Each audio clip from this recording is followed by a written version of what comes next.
President Bush, Madam First Lady, distinguished speakers and guests, ladies and gentlemen, good morning. I would like to begin my talk by thanking the George W. Bush Institute, the National Endowment for Democracy, and Freedom House for inviting me to speak at this important event on the threats freedom faces and how we can advance liberty worldwide. Just a couple of weeks ago, in recognition of the unprecedented challenge facing democracy and its advocates, Taiwan hosted the 11th Global Assembly of the World Movement for Democracy. With our partner, the National Endowment for Democracy, we welcome more than 200 advocates of democracy, some of whom have devoted their lives to this work, and others who have recently started careers advancing this cause. These supporters of democracy make connections and strategize on how we all can work together better to make democracy stronger and more resilient. At this Global Assembly, we had the special honor of welcoming parliamentarians and members of civil society from Ukraine. I had the pleasure of meeting them and of speaking to them in person. They came not only with stories of courage, but also with warnings. Though he was held back by the war, Chairman Alexander Marasko of the Ukrainian Parliament's Foreign Affairs Committee still appeared online at the Assembly to share his assessment that the grand strategy of authoritarian regimes is to divide and destroy democracies one by one. He also summed up the response that we must adopt. That is, the rallying cry from all democracies must be one for all and all for one. In addition, this past August, Taiwan organized the Regional Religious Freedom Forum. Participants from across the Indo-Pacific shared their stories and advocacy experiences and discussed how to secure the right to practice one's faith at a time when religious freedom around the world is being curtailed by authoritarian powers.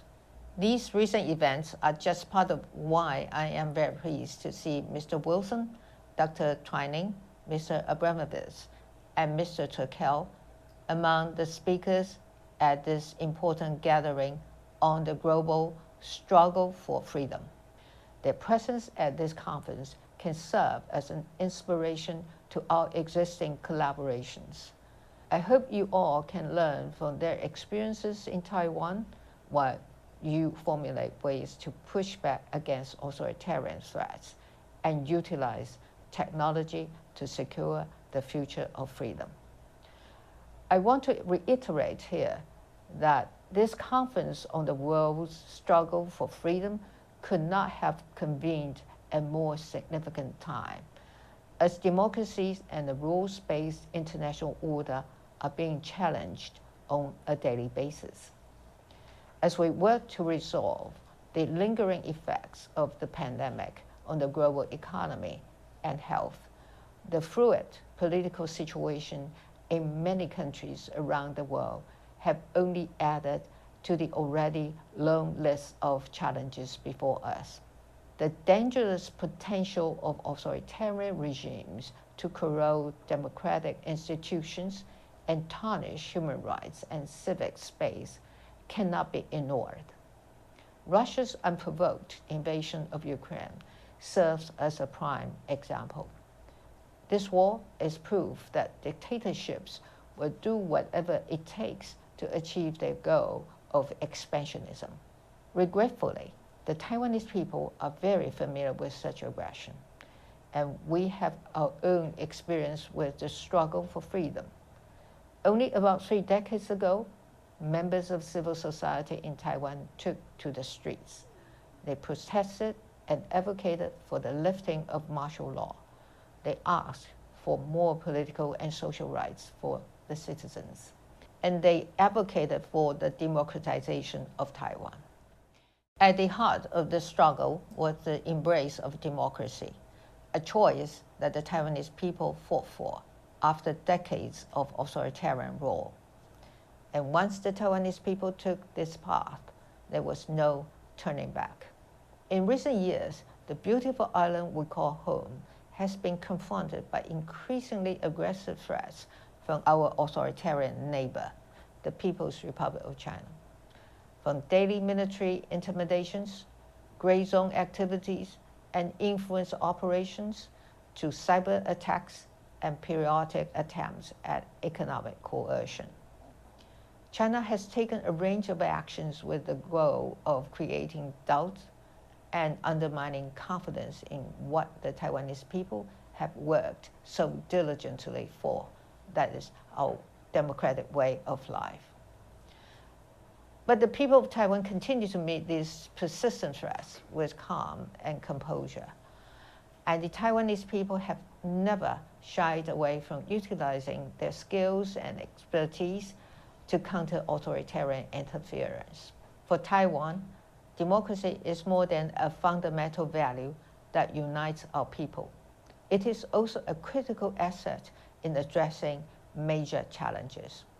Taiwan is now in the position to share its experience with the world and create alliance, allowing democracies to more effectively deal with crises and counter the threats of authoritarianism.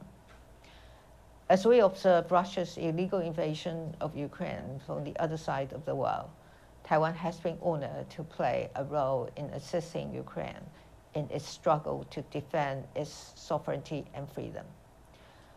Together with like-minded partners, we will also make efforts to support Ukraine's reconstruction of its schools, hospitals, and infrastructure that have been destroyed by the war.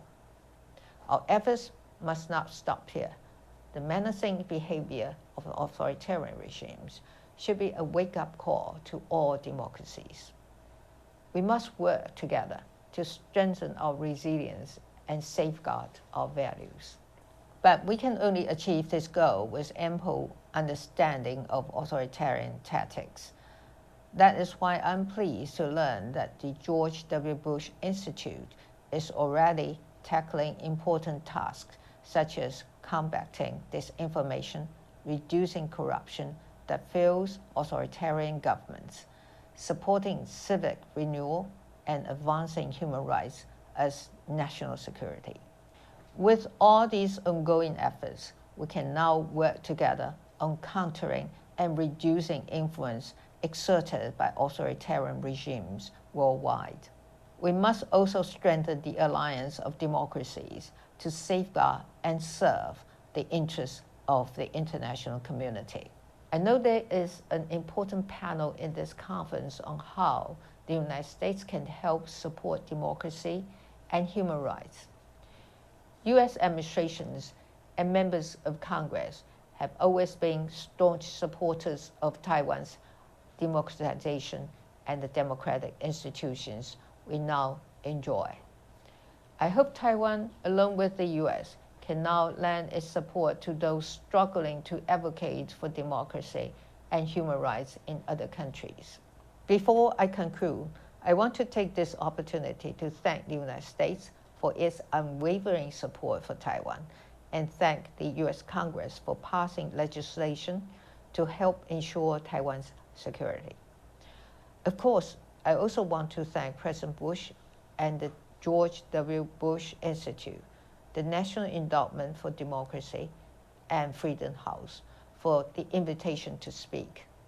As Ukrainian parliamentarian Kira Rudek told us while she was in Taiwan, she said, "History is teaching us over and over again that unpunished and unremedied evil deeds will return.